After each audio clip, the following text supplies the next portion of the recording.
This is the actual audio of the boos that the Markles received.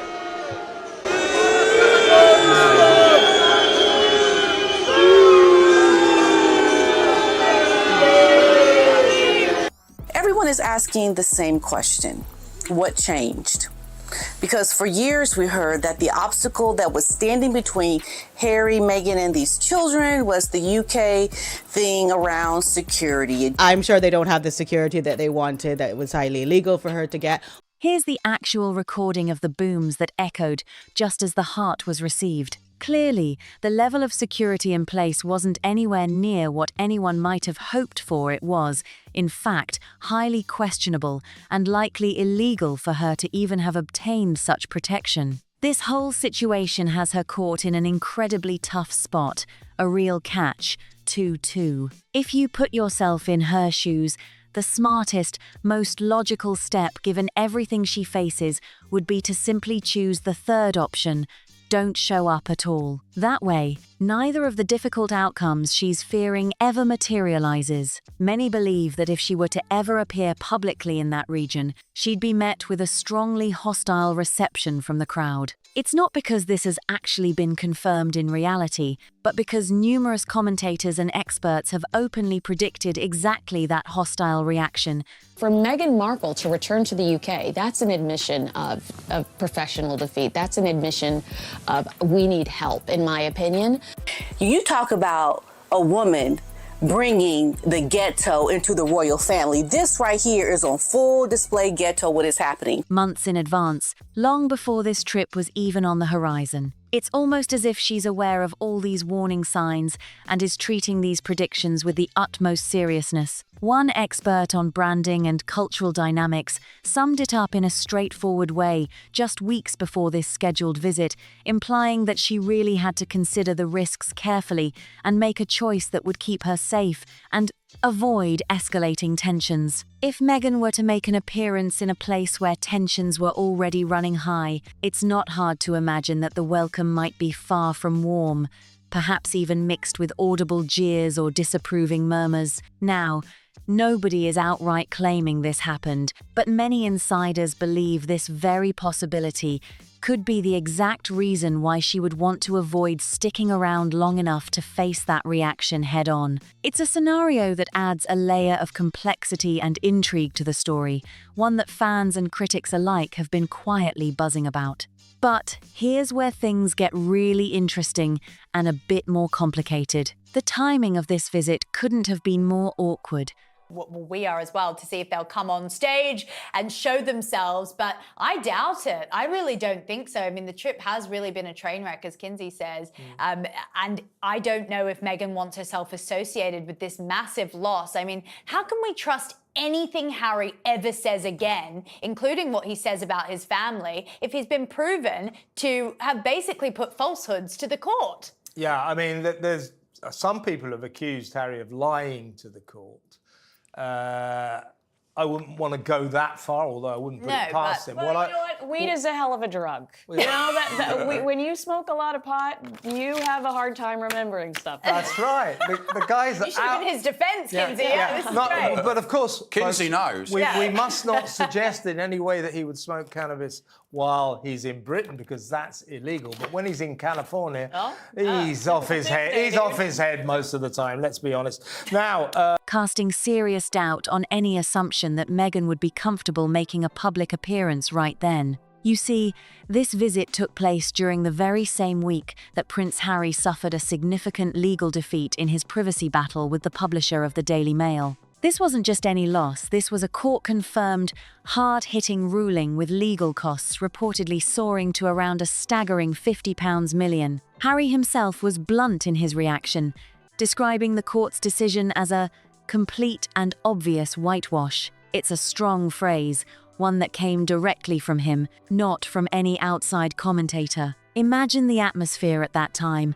A high-stakes legal loss dominating headlines, public opinion swirling with speculation, and emotions undeniably running hot. If Meghan had chosen that exact moment right in the middle of what some have called Burke Week to step back into the public eye, she would have found herself walking straight into a storm of public scrutiny, tension, and the heavy shadow cast by her husband's very public frustration and disappointment. We know Meghan was adamant that she was staying put in California, would never ever put a foot back onto English soil again unless someone was going to put a crown on her head.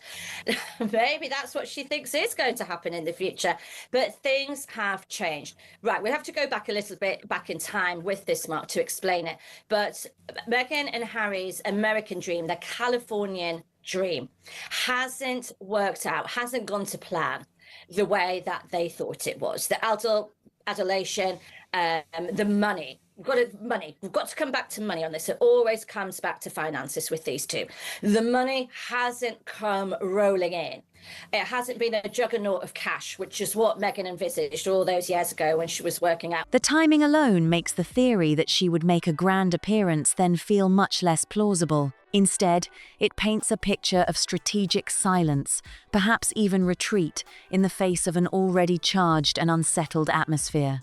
The idea of a rigged court system still reverberates loudly, fresh in everyone's mind as headlines continue to pound away at the controversy. If there's even a shred of truth to the theory that some were bracing for a hostile reaction, then this week could not have been worse timing to face that reality head-on. It was like walking into the storm without shelter, completely unprepared, and so, unsurprisingly, she chose to avoid the confrontation altogether. The timing was simply off the charts. But beneath the surface, there's a deeper layer that rarely gets discussed, the financial angle tied directly to the fear and tension surrounding these events. Nearly no one is making the connection, but it's an important piece that deserves full attention.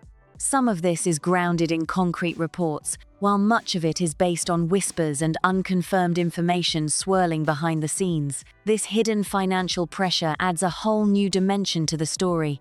Exit from the British royal family. They haven't had that avalanche of cash coming towards them, and the coffers are drying up. And that is the big problem. So yeah, go on. What needs to happen, Mark? The coffers are drying up. Meghan's astute.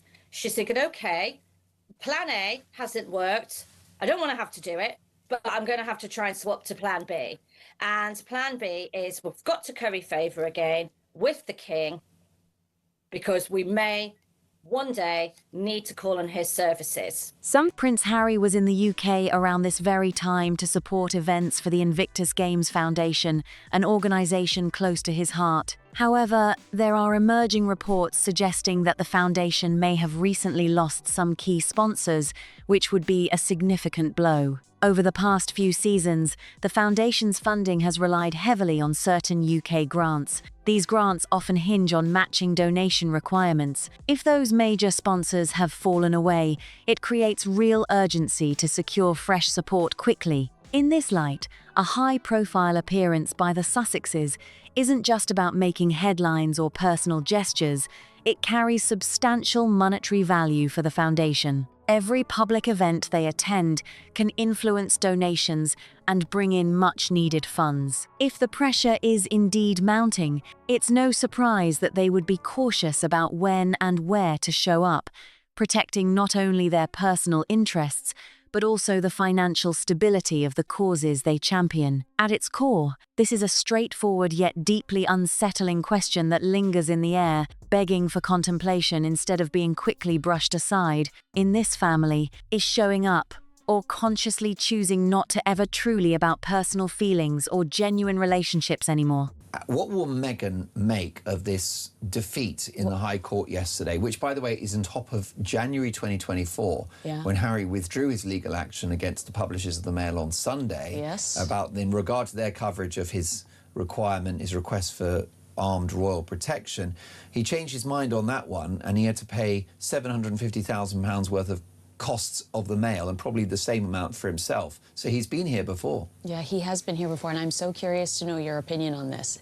Or is there always a hidden agenda simmering beneath the surface, a kind of mental ledger tallying which appearances will make the biggest splash in the media, which moments spark the loudest headlines, and more importantly, Which of those headlines might help attract more attention, more support, or more donations? It's the kind of question that twists the narrative from something purely intimate to a complex performance measured in public response. I'm not here to claim I have the ultimate insight into their motivations. That kind of understanding is something only the very closest people around them might possess. For those of us on the outside looking in, the truth remains murky, tangled in layers of speculation and incomplete stories. It's a delicate balance between personal loyalty and public image, and deciding which wins out feels like trying to solve a puzzle with missing pieces. But before we dive any deeper, let me take just a moment, literally about 10 seconds, because this is important. If you want to be among the first to hear the next big update,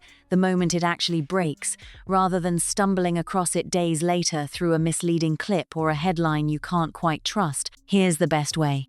It's simple. Hit the subscribe button. This isn't just a polite suggestion or a routine tap. Subscribing here means you get the genuine, real-time alerts as the story unfolds. And trust me when I say, my thought process was she will absolutely be by Harry's side on Friday if he wins, but he's lost now. I don't think she wants to be on the arm of a loser. And what does Meghan Markle do when Harry's going through difficult times publicly? She disappears. When you think about how Jimmy Kimmel was tearing into him over Spare, and he's trying to promote, where's Meghan when he's promoting Spare? She disappears. Where was Meghan when he lost his rabbit case, when he sat down and was reaming the royal family to the BBC?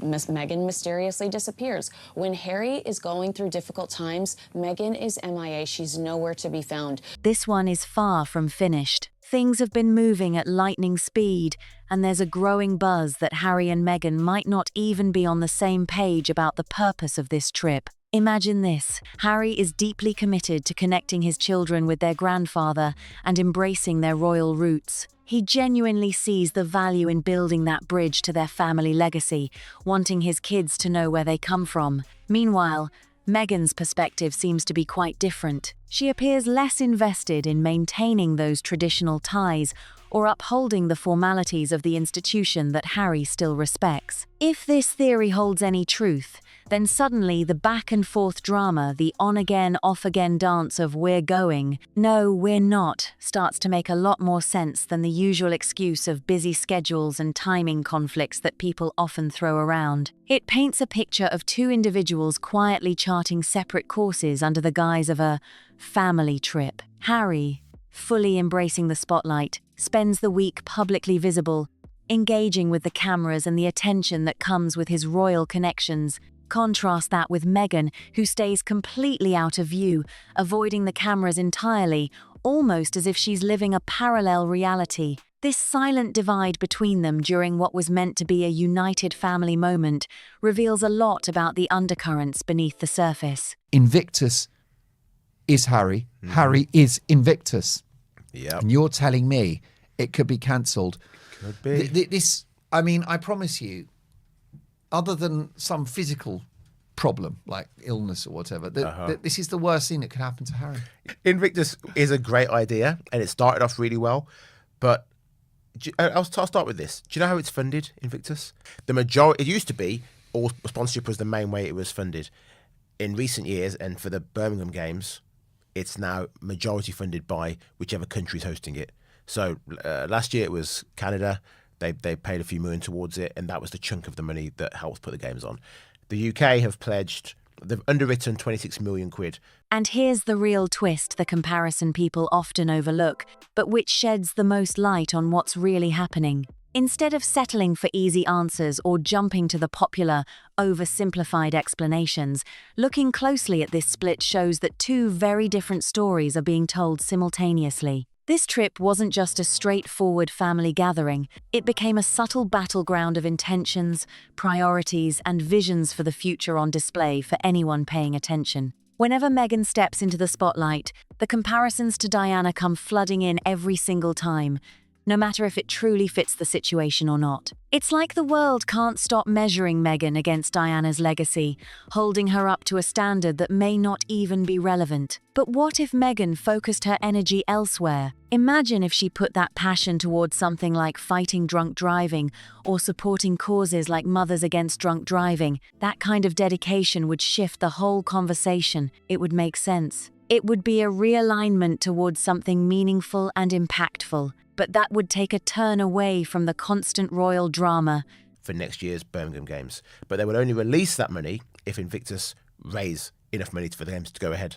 So currently, the UK government has given them approximately 3 million quid of that underwritten 26, which means Invictus have got to raise a lot of money between now and next year for the games to go ahead in its entirety. And it doesn't seem like it's doing too well. But the emotional tug-of-war and the endless comparisons. That's where the real story lies. Now, underneath all of this, there's something deeper going on with Harry. There's a profound emotional bond he shares with his children. It's not just about his public image or his struggles with the family. It's about seeing a future that includes a rich, full life with them. You can feel that Harry wants to embrace that family world, to create a happier, healthier life for his kids. But there's tension pulling him back, the influence of Meghan, who seems determined to step away from the royal ties completely. She doesn't want to be part of the traditional royal alignment anymore, and that creates a divide. So Harry finds himself caught in the middle, torn between two paths. On one hand, there's his obligation, his sense of duty. He's working hard, perhaps to gather important footage for the upcoming Diana documentary. That project could be his way of honoring the past and keeping his mother's memory alive for his children. But, on the other hand, there's a desire to break free and carve out a new kind of life, one less defined by royal expectations. In this push and pull, Harry hopes to find a balance, a life where his children can know both the legacy of their royal heritage and the freedom to live their own way.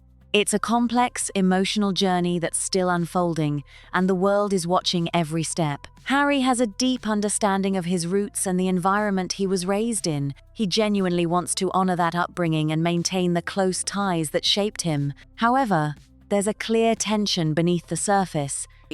With his wife's life, he wants to compare the two. So he wants to show that, well, my wife is having the same problems as my mother, but they're not. They're made up. You don't see paparazzi chasing Meghan like it was a Vespa, okay? Like, they want to create the illusion of Meghan going through the same ills as his mother, and it's just not true. Yeah, go on and take on a drunk driver, mad, Mothers Against Drunk Drivers. That's where your focus should be, but see, that would make too much sense. That would be where you really would have to do the alignment.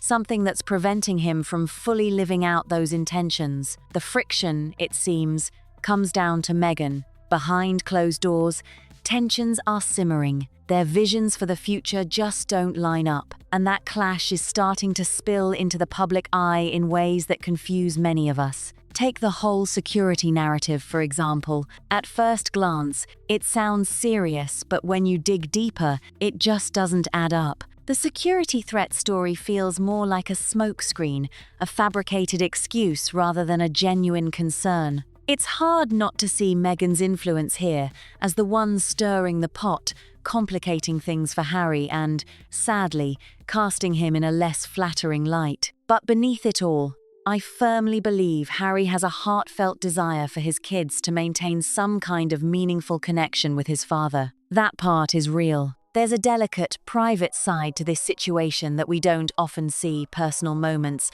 and unplanned interactions that show a different truth. So, while these two perspectives might seem at odds, they both hold pieces of reality. Harry's intentions are sincere, even if the circumstances make it look messy from the outside.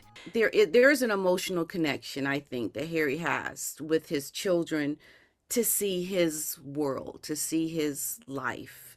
I feel that Harry wants that, but I think he's being pulled back from that because of Meghan. She doesn't want to align with the royals anymore. And so Harry is doing what he has to do. I believe his obligation to trying to get this footage for the Diana documentary, but I also believe that Harry wants his children to have a life that includes what Harry knows and what is close to him and how he was brought up. And so he's trying to do that, but he can't really do it the way he wants. And that tangled overlap is exactly what makes this journey so frustratingly resistant to any straightforward explanation. She might be dodging an unfriendly crowd, managing the strategic release of a documentary, and quietly wrestling with her husband over the very reason for taking this trip all at once. Yet what do we get? Silence. No photographs, no public appearances, no official statements whatsoever. When just one theory attempts to explain a complete absence, sure, it's mostly speculation. But when three wildly different stories all point toward the exact same empty space, no images, no words, no evidence, that empty spot starts to feel less like a coincidence and more like a carefully chosen strategy. It becomes the most effective way for her to stay in control, regardless of which underlying truth is eventually revealed. Here's a quick reminder before we dive deeper. If something in this tangled story has caught your eye, a detail, a connection that hasn't been spotlighted in any panel discussion yet, make sure to drop your thoughts in the comments below. Time and again, some of the sharpest insights in this entire unfolding saga have come from viewers just like you. So stay curious, stay focused. Wants to do it because of what Meghan is doing, because I believe they're arguing behind the scenes. They don't want the same things. And this is why when we hear about the security and everything, it makes no sense, because it's a lie, Dan. It's a complete lie. It is Meghan making these problems for Harry, and he looks like the idiot because we know there's no security threat. There's no problem. But I do believe Harry wants his children to have some connection with his father. I believe that. And let's keep unraveling this mystery together. Right from the start, someone in the comments section managed to connect two crucial dates, doing so even before a single journalist with an official press badge could break the story. That move alone set the stage for everything that followed, challenging official narratives and raising questions about what was really going on behind the scenes. So, where does this leave us now? Because eventually, the whole fear of the crowd explanation runs headfirst into the calendar, and reality doesn't wait for excuses to hold up. If the theory that she's avoiding the public purely out of security concerns is true, then we're going to see a pattern unfold. She'll keep dodging appearances for as long as her team insists that these security threats remain credible and pressing. But here's the catch. The moment she shows up relaxed and casually in public, that whole carefully constructed legal and security argument risks collapsing instantly. A single brief, carefree appearance caught on camera can unravel years of meticulous legal strategizing in just a handful of seconds. And that's precisely what makes upcoming trips and events so intriguing to watch. Expect to see a growing number of these disjointed outings, him being fully visible and engaged in his role, while she's noticeably absent, out of frame, or elsewhere entirely. Because when two people can't even agree on the purpose or nature of a public visit, the visits will inevitably seem off, fragmented, and inconsistent from the outside, no matter how many carefully worded press releases or official statements flood the newswires in their defense. So, what does this all really mean? The cracks in their public appearances aren't just random oversights, they're signs of a deeper disconnect, revealing that the story they want the world to believe simply doesn't line up with the reality we see unfolding day by day. When all the dust finally settled and the story was laid bare for everyone to see, the truth was strikingly straightforward.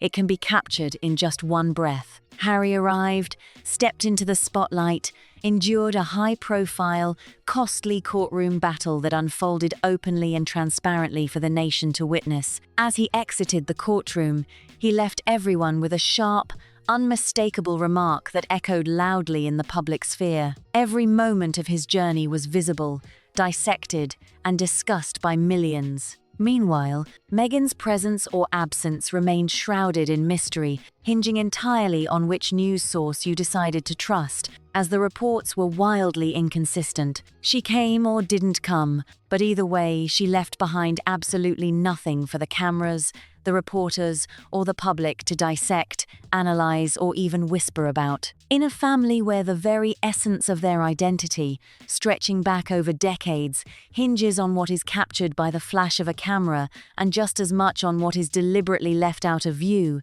choosing to disappear without a trace speaks volumes. Opting to be the one individual who carefully erases every clue, who generates zero tangible evidence during an entire appearance, isn't just a small detail, it's a calculated statement. What could possibly drive this deliberate invisibility? Is it fear of scrutiny, a strategic move to control the narrative, or perhaps, and this is the theory I find most compelling, a perfectly orchestrated blend of both? The possibility that fear and strategy are working hand in hand in this scenario adds another intricate layer to an already captivating story, suggesting a complex interplay behind the scenes as these public figures navigate very public battles. As this saga concludes, what we're left with is a powerful reminder of the intricate dance between public exposure and private defense, between transparency and secrecy, and the ways in which individuals choose to engage or strategically withhold themselves in the storytelling that shapes public perception. It's a narrative filled with intrigue, lessons on media, and the ever-present challenge of discerning truth from silence. If you found this breakdown compelling, be sure to hit that like button and subscribe